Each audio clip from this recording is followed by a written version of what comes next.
오늘은 스바냐 3장 17절에서 20절 말씀을 가지고 하나님의 애틋한 사랑에 대해서 우리 은혜 나누기를 원합니다.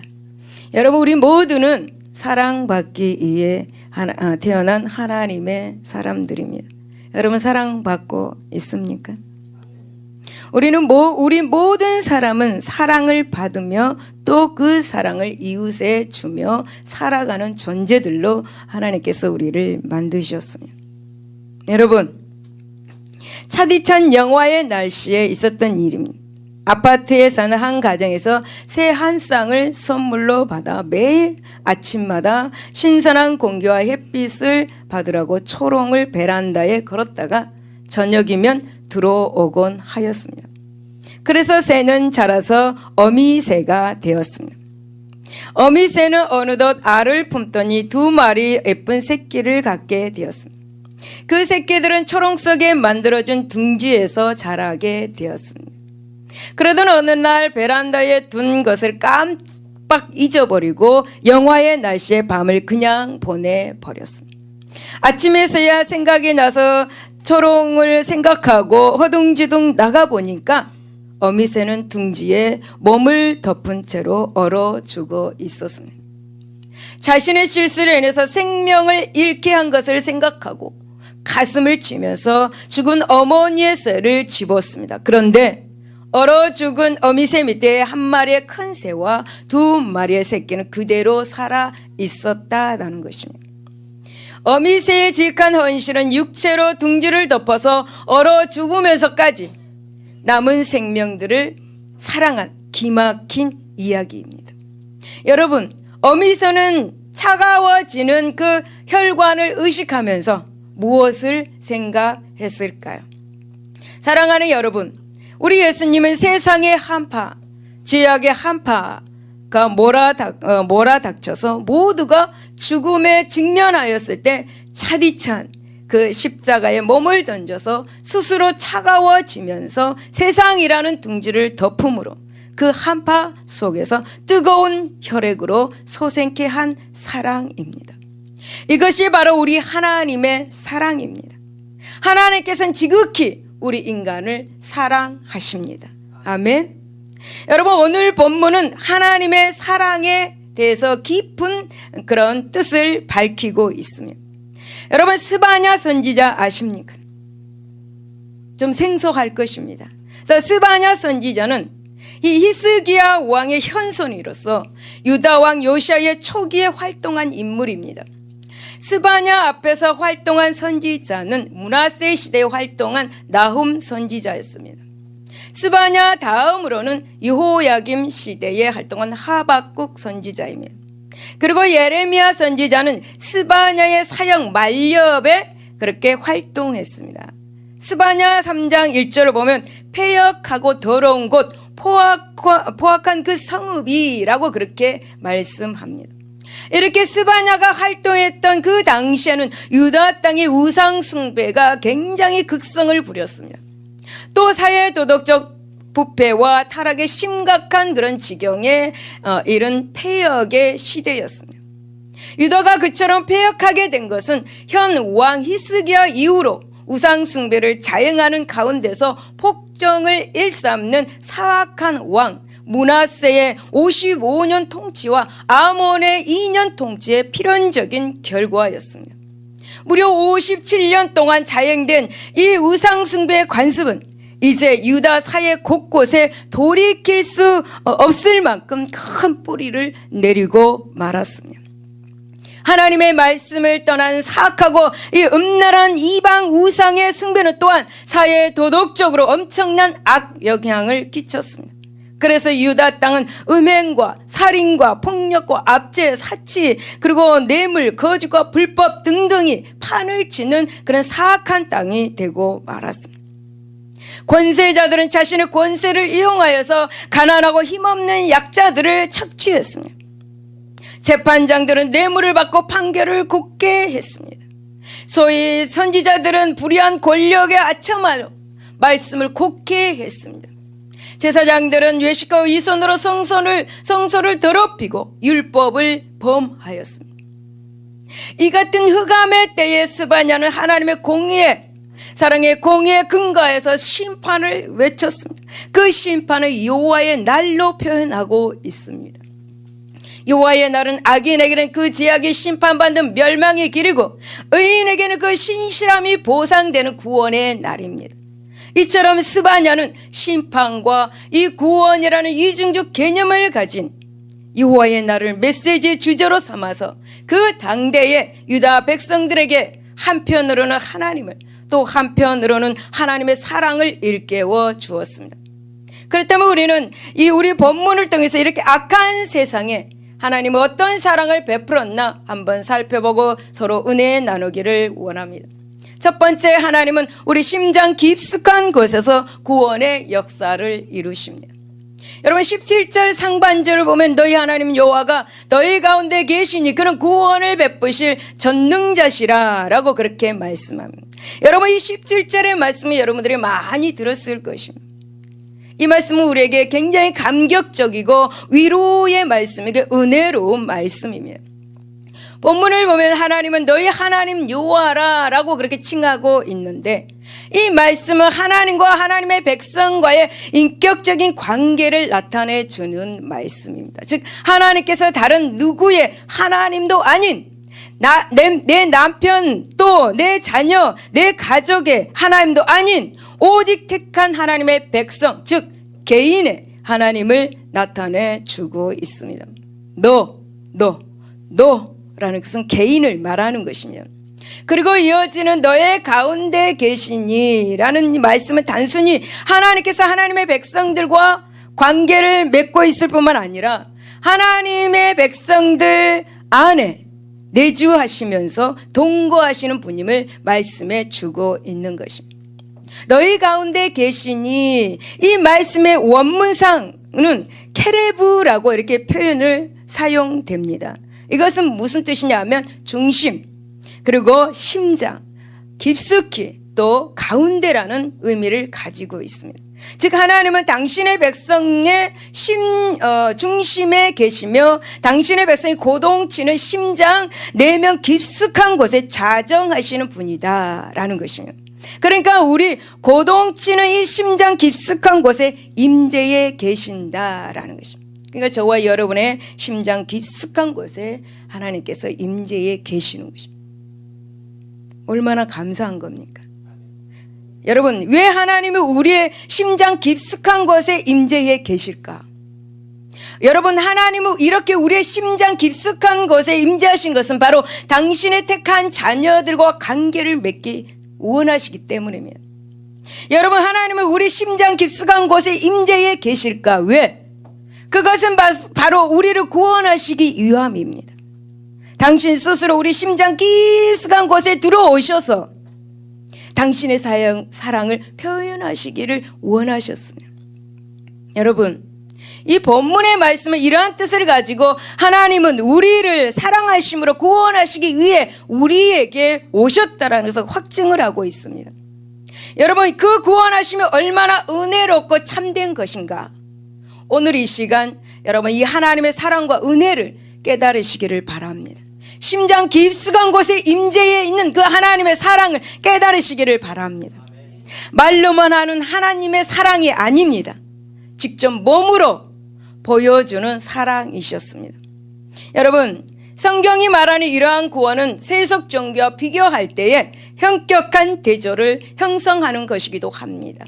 이방 종교의 가르침을 살펴보면 그들에게도 구원의 나름의 구원이 있다라고 그렇게 말합니다.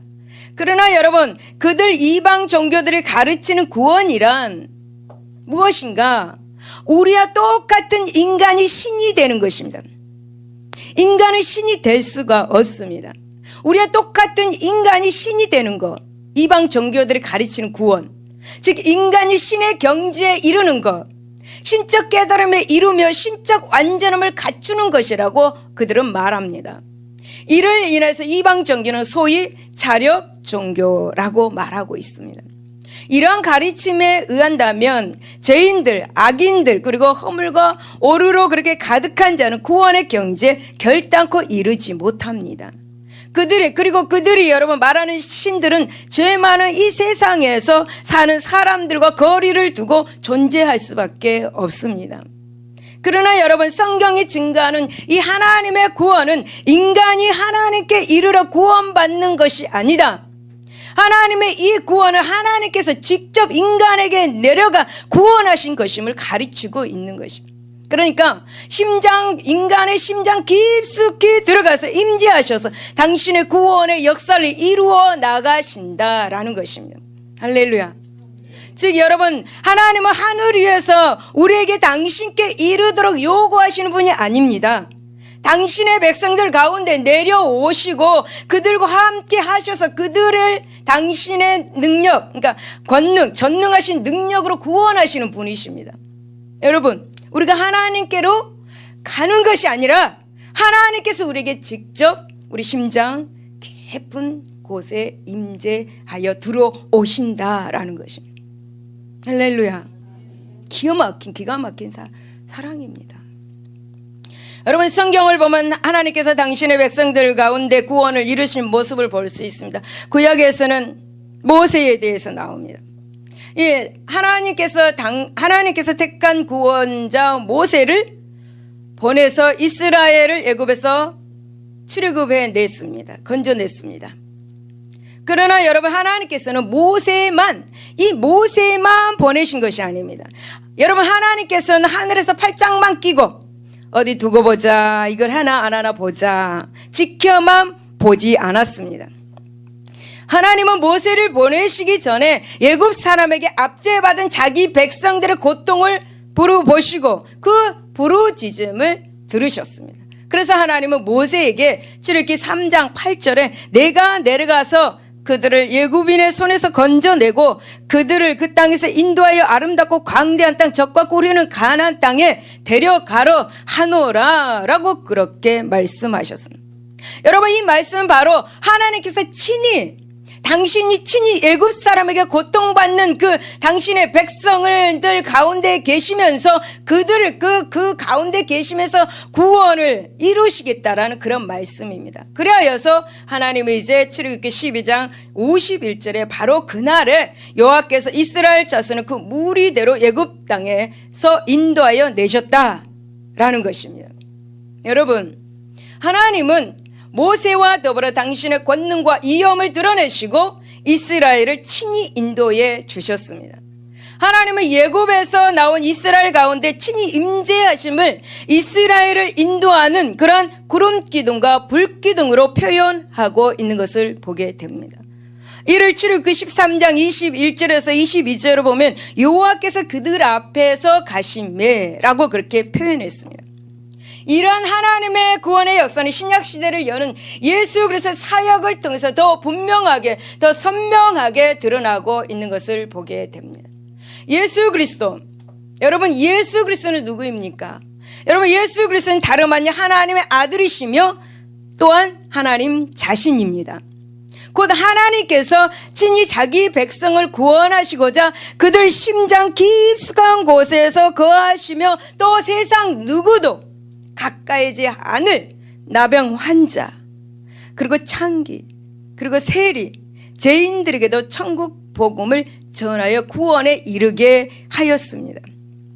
여러분, 예수 그리스도는 친히 십자가에 그 몸을 내어주시기까지 물과 피를 다 흘리심으로 죄 많고 허물 많고 수치 많고 저주의 영별에서 우리를 친히 구원해 주셨습니다. 할렐루야.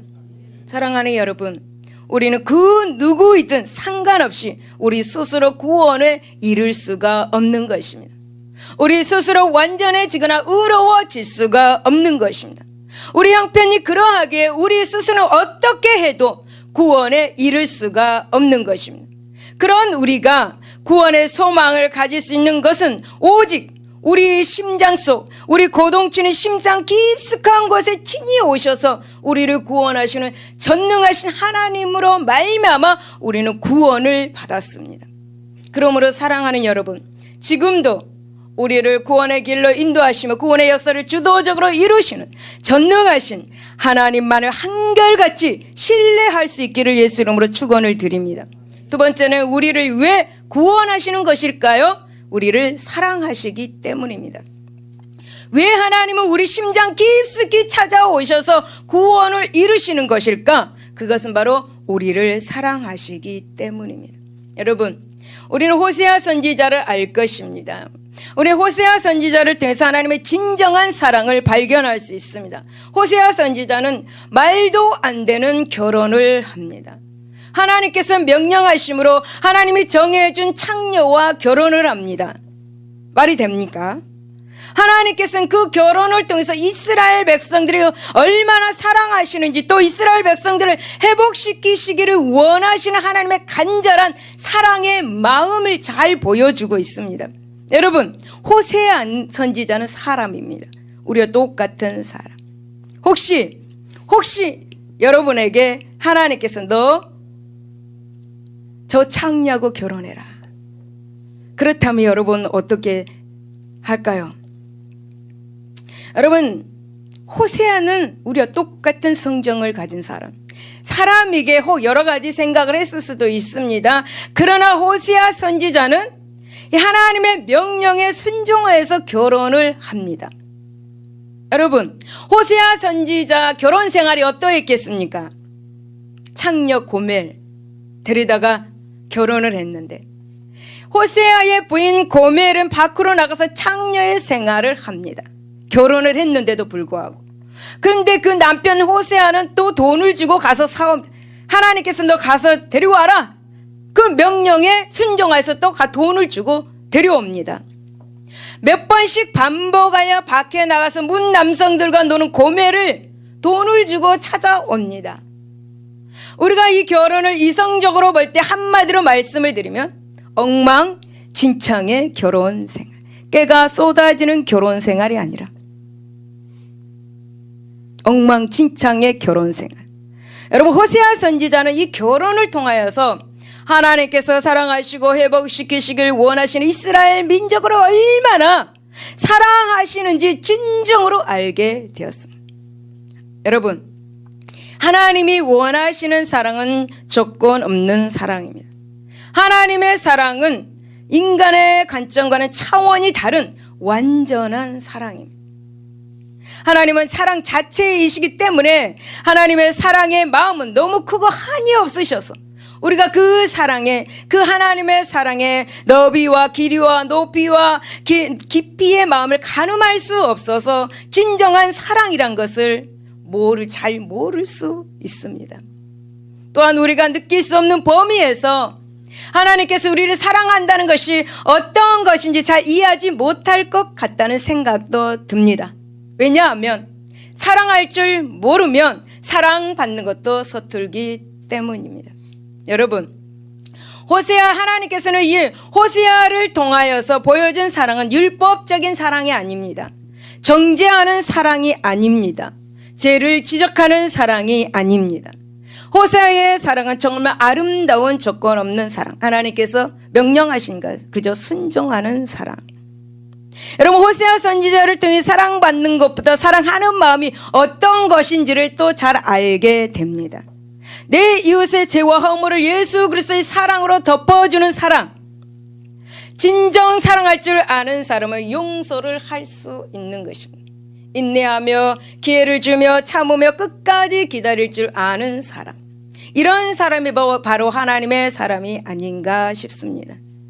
여러분, 17절 하반절을 보면은 17절 상반절에서 우리는 하나님께서 우리 심장 깊숙한 곳에 오셔서 구원을 베푸셨다는 사실을 우리가 살펴보았습니다.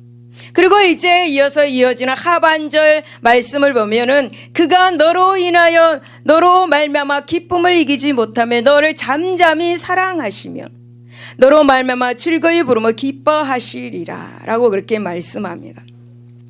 이 말씀을 여러분, 하나님께서 당신의 백성을 그렇게 구원하시고 회복해 하신 이후 어떻게 행할 것을 말씀해 주고 있습니다.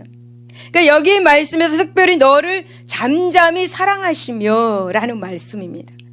여러분, 너를 잠잠히 사랑하시며, 이것은 이 말씀을 개혁판 성경의 번역은 조용하고 차분하게 너를 향하여 하나님께서 사랑을 베푸실 것이다 라는 의미로 번역할 수 있습니다. 그러나 사실 원문은 어떻게 되어 있냐면 그가 베푸는 그 사랑 안에서 스스로 만족하시고 그 사랑을 향유하실 것이다 라고 그렇게 의미를 지니고 있습니다. 그러니까 하나님께서 조용히 차분하게 우리에게 사랑을 베푸는 것이 아니다라는 거예요. 너를 잠잠히 사랑하시며, 이 말씀은 하나님께서 당신 자신의 사랑에 스스로 빠져서 만족과 기쁨으로 잠잠히 안식하신다라는 그런 말씀의 뜻입니다. 우리를, 그러니까 당신 사랑에 스스로 빠져가지고 우리를 사랑하는 것을 스스로 빠져서 만족과 기쁨을 얻는다라는 거예요. 하나님께서. 여러분, 하나님 당신이 우리를 사랑하는 그 사랑 때문에 하나님 자신의 안식을 얻는다라는 거예요. 우리 사랑하는 그것 때문에 당신이 안식을 얻는, 이것이 진정한 사랑이라. 여러분, 놀랍지 않습니까? 가슴 벅찬 하나님의 사랑이 아닙니까? 사랑하는 여러분, 우리를 향한 하나님의 사랑이 얼마나 애틋한지를 오늘도 깊게 깨닫게 해주는 말씀입니다. 여러분, 하나님께서 당신의 백성을 구원하신 것은 바로 그 백성을 기뻐하셨기 때문입니다. 그 백성을 사랑하셨기 때문입니다. 즉 하나님은 기쁨을 인하여서, 사랑을 인하여서 자기 백성을 구원하신 것입니다. 그러니까 하나님은 사랑이시되 그 사랑을 베품으로 당신의 만족과 기쁨을 얻기에 우리를 잠잠히 사랑하시는 거예요. 처음 들어봅니까? 사랑하는 여러분, 하나님께서 우리들을 얼마나 사랑하시고 얼마나 소중하게 생각하는지를 선명하게 나타내 주는 말씀입니다. 여러분, 생각해 보십시오. 하나님께서 우리를 구원하시기 위해서 어떤 일을 행하셨습니까? 당신의 독생자 예수 그리스도를 이 낮고 이 천한 이 땅에 보내주셨습니다. 우리의 모든 죄와 허물을 다 지게 하시고 십자가에서 물과 피를 다 쏟아 죽게 하셨습니다. 여러분, 이 사랑 참으로 크나큰 사랑입니다. 희생이 아닐 수 없습니다. 그러나 하나님은 그것을 억지로 하고 그 다음에 마지못해 하신 것이 아닙니다. 우리를 사랑하는 것이 기뻐하시기에, 우리를 사랑하는 것이 하나님이 기뻐하시기에 우리가 예수로 말미암아 새 생명을 얻을 것임을 인하여서 기쁨으로 그것을 작정하셨고 그것을 이루셨다라는 것입니다. 에베소서 2장 4절 5절은 긍휼이 풍성하신 하나님이 우리를 사랑하신 그 큰 사랑으로, 사랑을 인하여 허물로 죽은 우리를 그리스도와 함께 살리셨고 라고 말씀합니다. 너희는 은혜로 구원을 받은 것이다. 네. 그러므로 우리는 이러한 하나님의 구원 역사의 동기를 바로 알아야 합니다. 우리들 중에는 하나님께서 구원하신 일을 단지 위대한 일, 놀라운 일 정도로 여기는 성도들도 있습니다.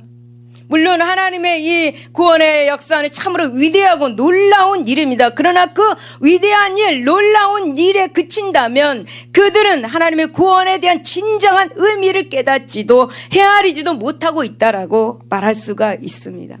여러분, 하나님은 다른 어떤 이유보다 우리를 사랑하는 것이 기뻐서, 우리를 사랑하는 것이 기뻐서 십자가의 일을 행하셨습니다. 할렐루야. 그것이 바로 우리를 사랑하시기 때문이라는 거죠.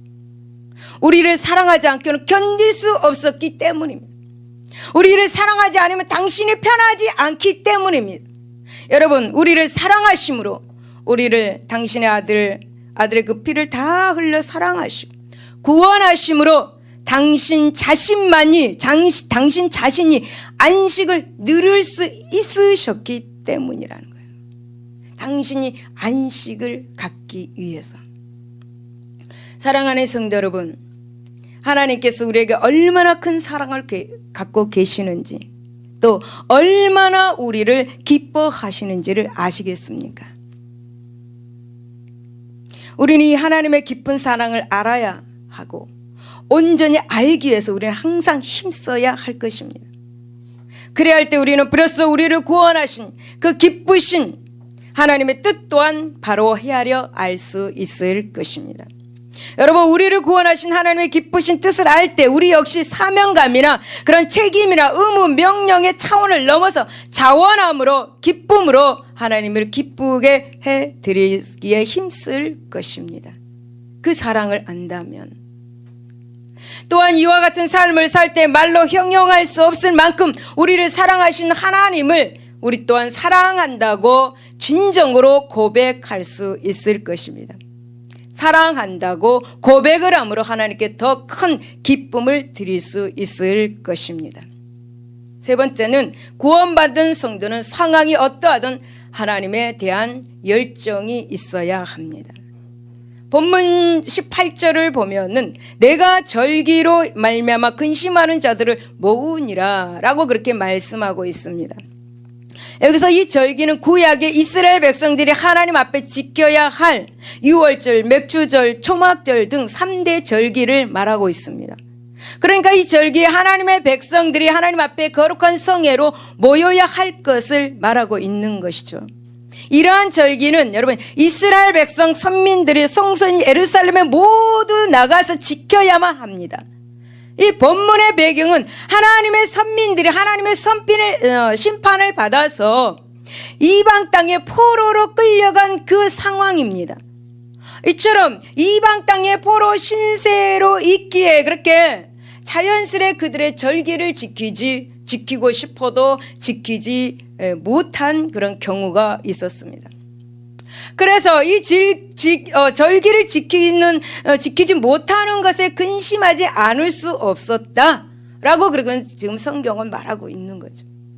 이를 감안하면 여기 근심한 자들, 이 근심한 자들은 비록 하나님의 심판으로 말미암아 이방 땅에 포로 되어 끌려갔습니다. 하지만 하나님 앞에 죄를 회개하고 하나님의 구원의 은혜를 사모하는 사람들입니다. 즉 하나님의 뜻을 바로 알고 하나님의 일에 열심과 열정을 소유한 사람들입니다. 여러분, 하나님께서 이렇게 절기를 지키지 못하는 것에 근심하는 사람들의 애절하고 진솔한 마음을 아셨습니다. 포로라는 고난 가운데 있으면서도 하나님께 절기를 지키기를 간절히 원했습니다. 이들은. 그래서 하나님께서 19절 20절에 보면 그때 내가 너를 괴롭게 하는 자를 다 벌하고 저는 자를 구원하며 쫓겨난 자를 모으며 온 세상에서 수욕받은 자에게 칭찬과 명성을 얻게 하리라. 20절에 보면은 내가 그때에 너희를 이끌고 그때에 너희를 모을지라. 내가 너희 목전에서 너희의 사로잡힘을 돌이킬 때 너희에게 천한 만민 가운데서 명성과 칭찬을 얻게 하리라. 여호와의 말이니라 말씀하며, 여러분 이 말씀은 이렇게 하나님께서는 그들에게 축복합니다. 절기를 지키기를 간절히 원할 때 하나님께서는 이렇게 축복하셨습니다. 여러분 이 말씀은 하나님의 선민들이 그 고난 속에서도 하나님을 향해 갖고 있는 그 간절한 열정, 예배 드리기를 원하는 그 간절한 열정, 하나님께서 받으신 결과 그들에게 내리신 복의 말씀이라는 거예요. 이 말씀을 다시 말씀드리면은 절기를 지키지 못하는 곳에서 구원하여서 다시 모아서 그들이 옛하게 사모하였던 일, 그 일 곧 하나님을 섬기는 절기를 지키게 하실 것이다라는 거예요. 그들은 포로 가운데 있으면서 고난 가운데 있으면서 그런 엄청난 고난의 상황 속에 있으면서 그들은 하나님께 절기를 지키기를 원했다. 그래서 하나님께서 그들에게 복의 말씀을 주시면서 칭찬과 명성을 얻게 하실 거라고 그렇게 말씀해 주고 있는 것입니다. 사랑하는 성도 여러분, 하나님의 열정을 가지고 하나님께 예배하는 사람들을 축복하십니다. 할렐루야. 하나님의 열정을 가지고 예배하는 사람들은 칭찬과 명성을 얻게 하십니다. 그러므로 우리는 하나님께 예배 드리는 것이 얼마나 복된 것임을 우리는 알아야 합니다.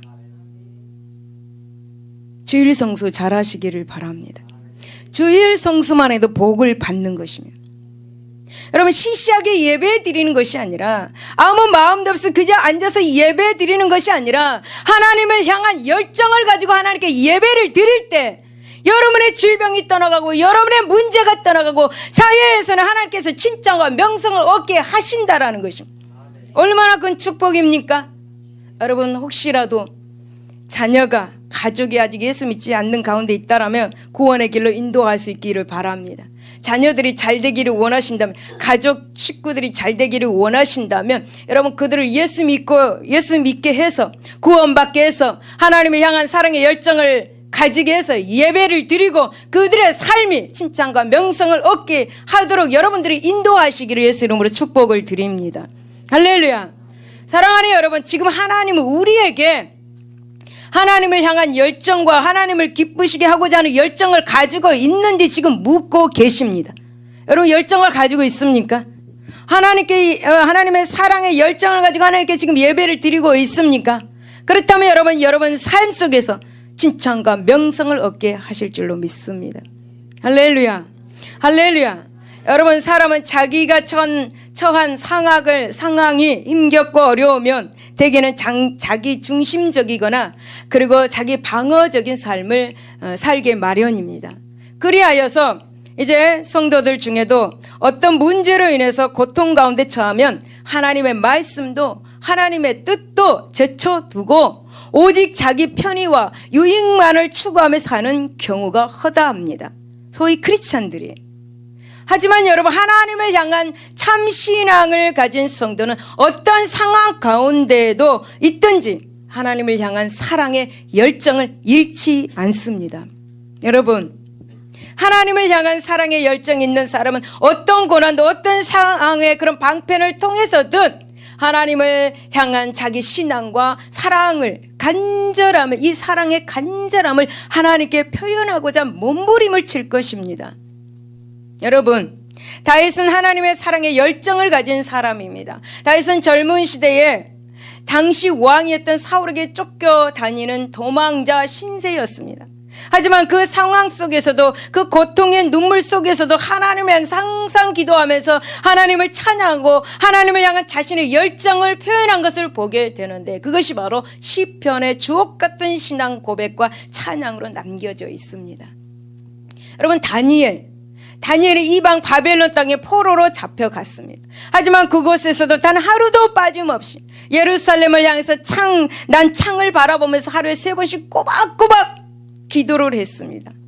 다니엘은 풀무불에 들어가도 하나님의 그 사랑의 열정을 잊어버리지 않고 하나님을 사랑한 것을 보게 됩니다. 여러분 사도 바울 어떻습니까? 사도 바울은 자신에게 맡겨준 이 복음 전파의 사명을 잃지 않았습니다. 바울은 누구를 대하든지 어디에 있든지 복음을 전하기에 힘썼습니다. 심지어는 예수 그리스도의 복음을 인해서 세상 권세자들에게 첩보돼서 투옥이 되었을 때에도 서신 즉 글로 하나님의 뜻을 기록해서 각 교회에 전달함으로 하나님의 말씀을 그렇게 증거했던 것을 보게 됩니다. 그것이 열정이 있어야만 그렇게 하는 것입니다. 사랑하는 여러분, 참 신앙을 간직한 이들은 어디에 처하든지 하나님을 향한 열정을 잊지 않는 모습을 보게 됩니다. 그래서 이들은 하나님 앞에 복된 자, 의로운 자, 충성된 자로 만세대에 기억되고 있는 것을 보게 됩니다. 여러분 만세대의 여러분 이름을 기억하는 여러분들이 되시기를 바랍니다. 여러분 이를 통해서 우리는 우리 자신이 참으로 하나님을 향한 그 열정, 그분의 뜻과 은혜로우며 복된 역사에 대한 간절함을 가지고 간직하고 있는지를 우리는 우리 마음 깊이 한번 보아야 하겠습니다.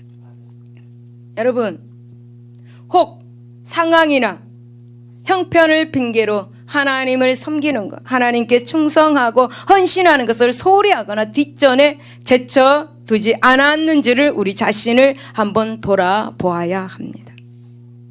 여러분 성도들 중에는 자신의 형편이나 상황이 닥치면 먼저 그 형편과 상황의 문제가 다 해결이 난 다음에 하나님을 섬기겠다, 하나님께 봉사하겠다 하고 말하는 사람이 있습니다.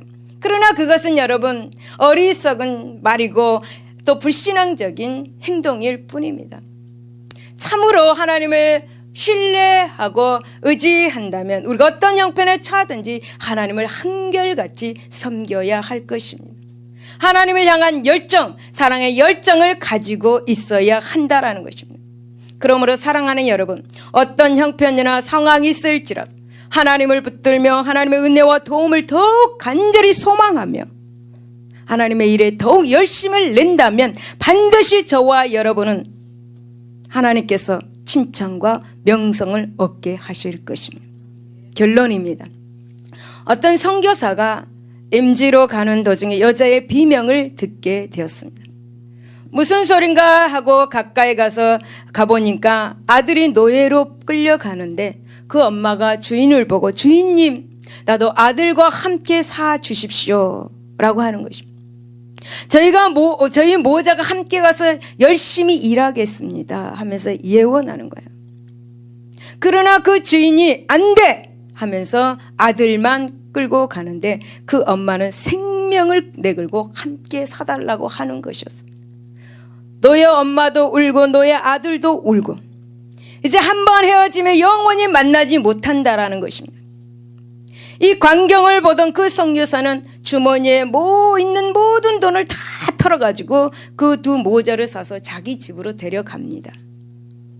그리고 세월이 지난 후 어느 날 선교사가 풀밭에서 비명을 지르고 넘어졌습니다. 실신된 이 선교사의 뒷발에 독사의 이빨 자국이 나 있자 이 엄마 노예가 입을 대어 독을 빨아냈습니다. 얼마간의 시간이 지나 거의 죽었던 선교사가 일어나 보니까 도끼를 입으로 빨던 그 엄마 노예는 얼굴이 퉁퉁 부어 죽어 있었습니다. 엄마 노예는 자기를 사준 그 고마운 선교사, 아들과 함께 있게 해준 그 고마운 선교사, 진정한 사랑을 베푸고 자유를 준 이 선교사를 위하여 사망의 독을 입으로 빨았던 것입니다. 사랑하는 여러분, 나의 몸에 그런 죄악의 독을 빨아주시고 친히 십자가에서 죽으시고 생명을 건져주신 그 예수 그리스도의 사랑, 우리가 어찌 다 말로 표현할 수가 있겠습니까? 저와 여러분, 우리는 어떻게 이 하나님의 은혜, 이 사랑의 은혜를 무엇으로 보답을 하겠습니까? 기도하겠습니다.